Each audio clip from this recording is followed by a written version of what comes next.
बिस्मिल्लाहिर्रहमानिर्रहीम।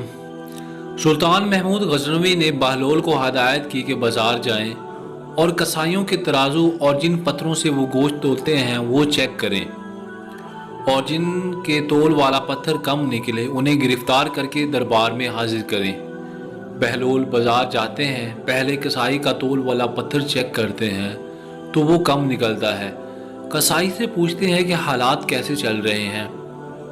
कसाई कहता है कि बहुत बुरे दिन हैं, दिल करता है कि ये गोश्त काटने वाली छुरी बदन में घुसा दूं और अब्दी नींद सो जाऊं। बहलोल आगे बढ़ते हैं, दूसरे कसाई के तोल वाला पत्थर चेक करते हैं, वो भी कम निकलता है।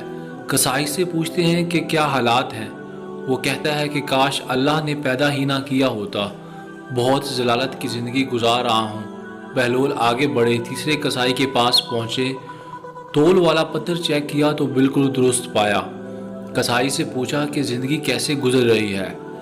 कसाई ने कहा कि अल्लाह ताला का लाख लाख शुक्र है, बहुत खुश हूँ, अल्लाह ताला ने बड़ा करम किया है, औलाद नेक है, ज़िंदगी बहुत अच्छी गुजर रही है। बहलोल वापस आते हैं, सुल्तान महमूद गजनवी पूछते हैं कि क्या प्रोग्रेस है। बहलोल कहते हैं कि कसाईयों के तोल वाले पत्थर कम निकले हैं। सुल्तान महमूद गजनवी ने गुस्से से कहा कि फिर इन्हें गिरफ्तार करके लाए क्यों नहीं।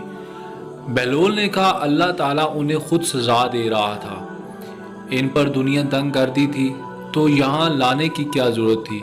आज हमारे भी कुछ यही हालात हैं, हमने दुनिया को अपनाया है, दुनिया से चिमटे हुए हैं और आखिरत की फ़िक्र ही नहीं।